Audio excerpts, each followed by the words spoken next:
चंदा मेरे चंदा तुझे कैसे मैं ये समझाऊं, मुझे लगती है तू कितनी प्यारी रे। हो खुशियां जितनी है सब ढूंढ ढूंढ के लाऊं, तेरी डोली के संग कर दूं सारी रे। तभी दोनों माँ बेटी की आंखों में आंसू आ जाते हैं और एक दूसरे को गले लगा लेती हैं। अगले दिन पुश्तैनी ससुराल वाले धूमधाम से बारात लेकर आते हैं, जहां दोनों बेटों की शादी पारुल और सुमन से हो जाती है। फिर पुश्तैनी तौर तरीके से दोनों बहू का घर में गृह प्रवेश होता है और सास उन पर गंगा जल छिड़कती। पुश्तैनी ससुराल में तुम दोनों बहू का स्वागत है। मेरी पोता बहू आ गई। वसुंधरा देख क्या रही है, दोनों बहू के हाथ में सोने के सिक्के का शगुन रख। तब वसुंधरा अपनी अमीर बहू के हाथ में सोने का सिक्का रख देती है, लेकिन गरीब बहू के नहीं। वसुंधरा ये तुम क्या कर रही हो? ऐसे नाक से सिकोड़ कर मत देखो।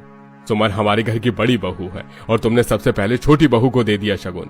तो मैं उसे शगुन नहीं देना चाहती। दिख नहीं रहा क्या आप लोगों को? एक तो ये गरीब है, ऊपर से कितने सिंपल लहंगे में शादी करके आई है। पता नहीं क्या सोचकर राघव ने इसे पुश्तैनी ससुराल की बड़ी बहू बनाया है।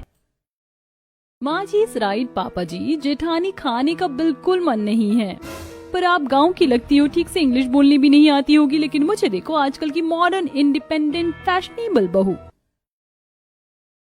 जहाँ तक मुझे पता है, शादी करने के लिए और घर संभालने के लिए बहू को समझदार, सर्वगुण संपन्न और जिम्मेदार होना चाहिए। इसका कोई रिज्यूमे नहीं होता जहाँ बहू को मॉडर्न इंडिपेंडेंट फैशनेबल बहू होने की जरूरत पड़े। एंड या I come from a poor family, it doesn't mean that I am illiterate. Even after being rich doesn't mean you are rich in manners.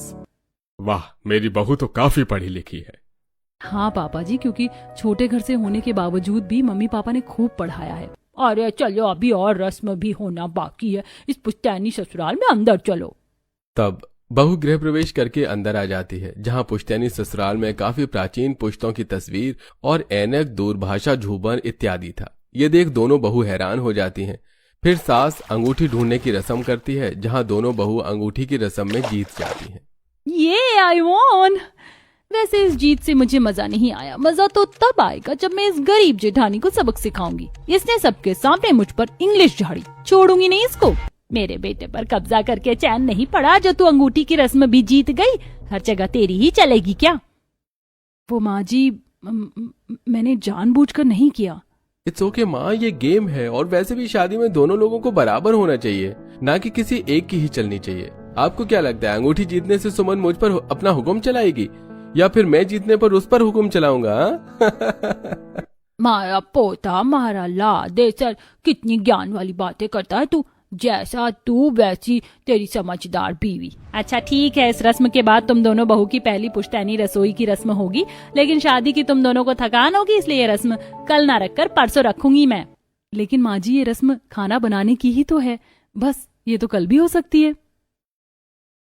जब मैं परसों बोल रही हूँ तो कोई ना कोई वजह तो होगी ना। अपना दिमाग चलाना जरूरी है तुम्हें, गरीब कहीं की। वेल माँ जी, इसका मतलब आज हम फ्री हैं, रेस्ट कर लेंगे, पर शाम को मुझे पुश्तैनी हवेली वाला ससुराल घूमना है। घूम सकते हैं ना माँ जी? हाँ क्यों नहीं बहू, इससे तुम्हें अपने पुश्तैनी ससुराल के बारे में पता चलेगा। ओहो, मेरी वाइफ पुश्तैनी ससुराल के बारे में जानना चाहती है। इंटरेस्टिंग, कुछ चीज मैं भी तुम्हें बता देता हूँ, चलो। तब घर के सभी लोग अपने अपने कमरे में आराम करने चले जाते हैं। कुछ देर बाद सास दोनों बहू को अपने कमरे में बुलाती है। ये लो तुम दोनों बहुएं, अब क्योंकि पुश्तैनी ससुराल की बहू हो तो पुश्तैनी जेवर भी पहनने होंगे। ये लो तुम हार संभाल के रखना, कहीं अमीरी के चक्कर में बेच डालो। अरे मोरी मैया वसुंधरा, तेरी सास के सामने इतनी जुबान कैसे चल जाती है? प्यार से बहू को पुश्तैनी जेवर नहीं दे सकती, वो घर की बड़ी बहू है। दादी आप चिंता मत कीजिए, मुझे माँ जी की किसी भी बात का बुरा नहीं लगता, पर मुझे भरोसा है वक्त रहते वो मुझे अपना लेंगी। और माँ जी, ये मेरे पुश्तैनी ससुराल की धरोहर है। दादी साकी सास गुजरकर, आपसे गुजरकर ये मुझ तक पहुँचा है, तो मैं इसे अपनी जान से ज्यादा संभाल कर रखूंगी। वाह बहू, तुम कितनी गुण की तरह मीठा बोलती हो। जेठानी जी, इतना बटरिंग करने की क्या जरूरत थी? एक लाइन भी बोल सकती थी। लो बहू, ये तुम्हारा जेवर है, और हाँ, आपसे तुम्हें पुश्तैनी ससुराल में पुश्तैनी कपड़े ही पहनने हैं। और तुम नई बहू हो, तुम्हें देखने मेहमान भी आ सकते हैं, तो ऐसे नॉर्मल बनकर मत घूमना। ये लो तुम दोनों के लिए बनारसी पुश्तैनी साड़ी। ई माँ जी, पुराने जेवर तक तो ठीक था, आप क्या पुराने जमाने की पुश्तैनी साड़ी भी पहने? मुझे पसंद नहीं, मुझे मॉडर्न साड़ी ब्लाउज चाहिए। आपको नहीं पता, मेरा लहंगा भी सभ्य सांची से आया था। बहू, मेहमानों के सामने अगर तुमने ये सब नहीं पहने तो हमारे खानदान की नाक कट जाएगी। पहनना तो होगा ही, चाहे जो भी हो। मुझे मंजूर है माँ जी। तब दोनों बहू पुश्तैनी साड़ी और जेवर पहनकर तैयार हो जाती हैं। फिर दोनों के पति उन्हें पुश्तैनी ससुराल दिखाते हैं। सुमन, ये कमरा जो तुम देख रही हो, ये भले ही खाली है, लेकिन इसकी चीजें सारे पहले की जैसी हैं। ये मेरे परदादाजी का कमरा है। उनकी छड़ी, उनकी ऐनक, ये लकड़ी की अलमारी, पहले के जमाने में सब इससे ही गाना सुनते थे।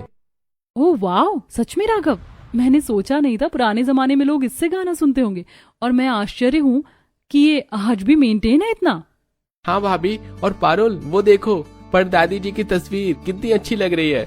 वो और ये उनका संदूक है। आगे चलो ना भैया भाभी, और पारुल आगे दादाजी का कमरा है।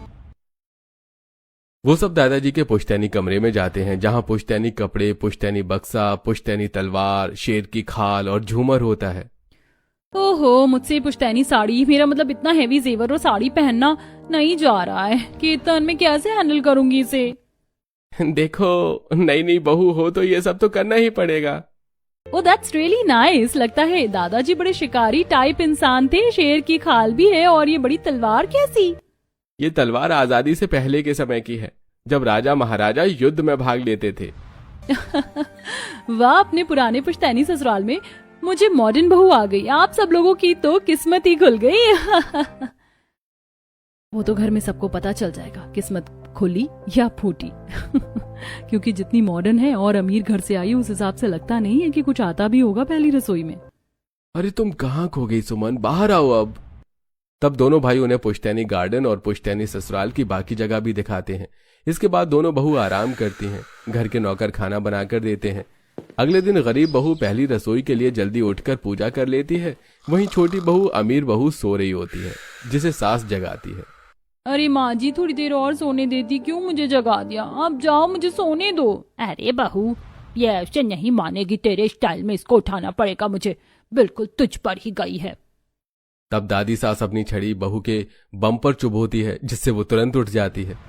आई आई आई आई आई आई आई, क्या चुभा दिया माँ जी आपने? दादी सास आप?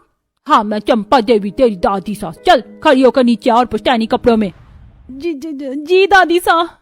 कुछ देर में दोनों बहू उसके सामने पुश्तैनी लिबास में होती हैं। अरे वाह, बड़ी बहू तो बहुत सुंदर लग रही है पुश्तैनी लिबास में। तू भी अच्छी लग रही छोटी बहू, बस सुंदरा बता दे। हाँ, तुम दोनों की पहली रसोई में नहीं होगी, आंगन में होगी। गार्डन एरिया मतलब, जहाँ पर मेहमानों के लिए सिटिंग अरेंजमेंट है, तुम्हारे खाने बनाने के बाद हो जाएगी। माँ जी, पहली रसोई की रस्म तो रसोई में ही होनी चाहिए ना। और आप सब खाओगे तो मेहमान क्यों आएंगे? और हम बाहर क्यों बनाए? कहीं धूप में मेरा मेकअप खराब हो गया तो? पारुल बहू, तुम्हारी पहली रसोई की ही रस्म है, और तुम्हें सिर्फ हम लोगों का खाना नहीं बनाना। इस पुश्तैनी ससुराल में पुश्तैनी मतलब खानदानी लोग आएंगे, और वो भी हमारे रिश्तेदार होंगे, जैसे कि तुम्हारी बुआ, मौसी सास, फूफा ससुर, उनके बच्चे, बहू और हम सब। कुल मिलाकर 70 लोगों का खाना बनाना है। पहली रसोई में 2 तरीके का, दोनों बहू को मीठा बनाना है, 3 तरह की सब्जी, फिर उसके साथ पूरी चावल अलग से, और एक स्नैक्स आइटम बना लेना। सामान सारा बाहर मौजूद करवा दिया है। तुम लोगों के पास 3 घंटे हैं। व्हाट? माँ जी, इतना सारा काम मैं अकेले कैसे करूंगी? हेल्पर तो मिलेगा ना? 70 गेस्ट? सीरियसली? एक शादी की कैटरिंग टीम चाहिए होगी। नहीं बहू, ये सब तुम्हें करना होगा, इसीलिए 3 घंटे दे रही हूँ। हो जाएगा माँ जी, मैं कर लूंगी इतनों का खाना। अकेले नहीं होगा, लेकिन समझ से होगा। आइडिया, मैं 5 चूल्हे तैयार करके 2 पर मीठा, 3 पर सब्जी बनाऊंगी। सब्जी बनते ही पूरी बनाना शुरू कर देंगे, और एक तरफ चावल। सब मैनेज होगा। तुम भी ट्राई करो पारुल। मैंने इतने का खाना कभी नहीं बनाया। खुद पर विश्वास रखो पारुल, और YouTube वीडियो देखकर खाना रेडी करो। इसके बाद दोनों बहू गार्डन एरिया में सब्जी की कटिंग करना शुरू करती हैं। एक तरफ गरीब बहू खीर बनाती है, दूसरे चूल्हे पर आलू उबालने रख देती है। वहीं गरीब बहू आलू छीलकर परेशान होती है। ये है मेरी जिंदगी। I mean, किसने सोचा था पुश्तैनी ससुराल में आकर मुझे पहली रसोई में ये करना होगा? आई एम स्वेटिंग यार। जेठानी जी, आप मेरी थोड़ी मदद करवा दो। अभी तो मैं अपना कर रही हूँ पारुल, फ्री हो गई तो तुम्हारा करवा दूंगी। जी, मुझसे बोलना ही नहीं चाहिए था। आइडिया, 2-3 खाना बना लेती हूँ, बाकी का चुपके से ऑर्डर कर देती हूँ, किसी को पता नहीं चलेगा, और माँ जी के सामने ये भी हो जाएगा कि मैंने खाना बनाया है।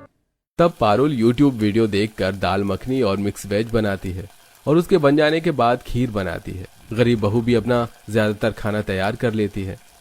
ओहो, बेसन तो कम पड़ गया, अब लड्डू कैसे बनाऊंगी? एक तरीका है, ढेर सारे नारियल रखे हैं, किसी का जुगाड़ करके नारियल की बर्फी बना देती हूँ। तभी जुगाड़ू सुमन घिस घिस कर नारियल की बर्फी भी बना देती है। तब चुपके से कोने में जाकर पारुल कॉल करती है। Hello sweet and spicy restaurant, मैं पारुल हूँ। इंस्टाग्राम से मुझे आपका नंबर मिला। मुझे अभी के अभी 1 घंटे में 70 लोगों के लिए गुलाब जामुन और कुछ पूरी, नान वगैरह और राइस ये सब भिजवा दो। हाँ, एड्रेस मैं तुम्हें नोट करवा रही हूँ, महावीर नगर। ये काम बन गया, टाइम भी बच गया। एक रील बना लेती हूँ पुश्तैनी कपड़ों में, वैसे भी पहना नहीं जा रहा। तू मेरा ख्वाब है, तू मेरे दिल का करार, देख ले जाने मन, देख ले बस एक बार। चैन खो गया है, कुछ तो हो गया है, तुमसे मिलने के बाद दिलबर, तुमसे मिलने के बाद दिलबर। पारुल नाच ही रही थी कि सामने से बुआ सास, दादी सास और सास आ जाती हैं। बाहू, तू ये क्या कर रही है? वो दादी सास चिड़िया आ रही थी ना, चिड़िया उड़ा रही थी ऐसे हाथ हवा में करके। अच्छा खाना बना लिया बहू? मेरी इज्जत तो तुम ही करवा सकती हो, मुझे उस गरीब बहू से कोई मतलब नहीं है। माँ जी चिंता मत कीजिए, कुछ ही देर में खाना बन जाएगा। अच्छा, ये तुम्हारी बुआ सास है, तुम्हारे पापा जी की बहन। जी नमस्ते। अरे बहू, मेरे पैर तो छू लो। सॉरी बुआ सा, अगर मैं हर किसी के पैर छूती रही तो मेरी कमर दर्द हो जाएगी।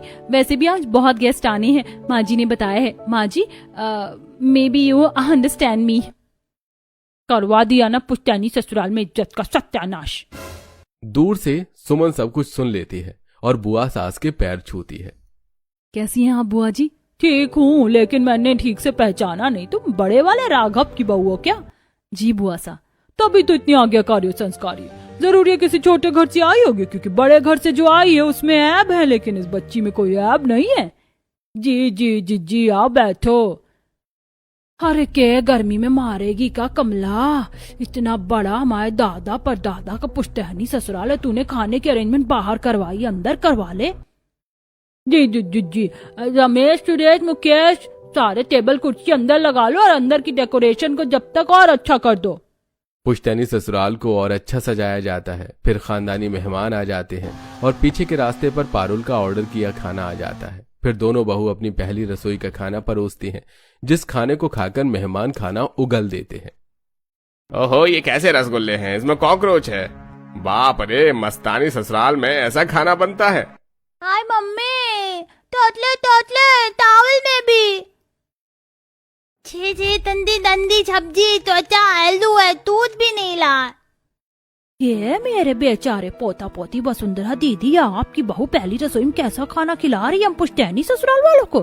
वो कावेरी, 1 मिनट। सुमन, मैंने कहा था ना कोई हरकत मत करना, बड़े बड़े लोग आने वाले हैं, ऐसा बकवास खाना बनाया तुमने। और ये क्या कॉकरोच मिला दे तुमने, हमारे खाने की इज्जत मिट्टी में मिलाई दी। इसीलिए मुझे ये गरीब बहू पसंद नहीं थी। बीच में बोलने के लिए माँ जी माफ कर दीजिए, ये खाना मेरा नहीं है, सब पारुल ने बनाया। मेरा खाना तो अभी किसी ने चखा भी नहीं, और मैंने बहुत अच्छे तरीके से खाना बनाया है।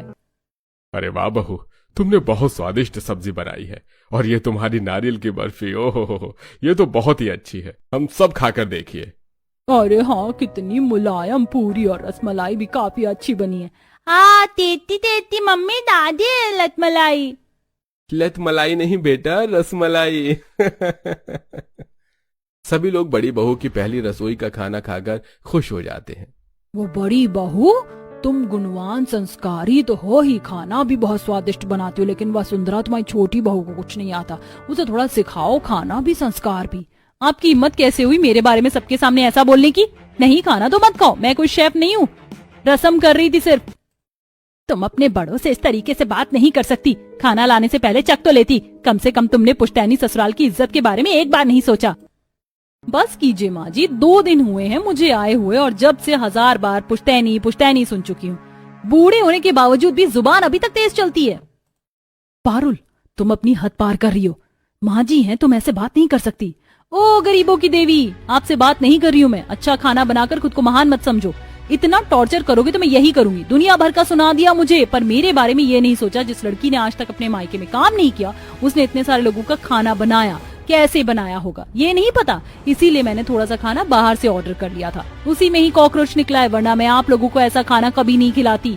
ये तो गरीब घर से, इसने मिट्टी चूल्हे पर काम किया है, कर दिया आपने तारीफ, लेकिन मैंने भी तो मेहनत की है। हाँ माँ जी, वो सही कह रही है।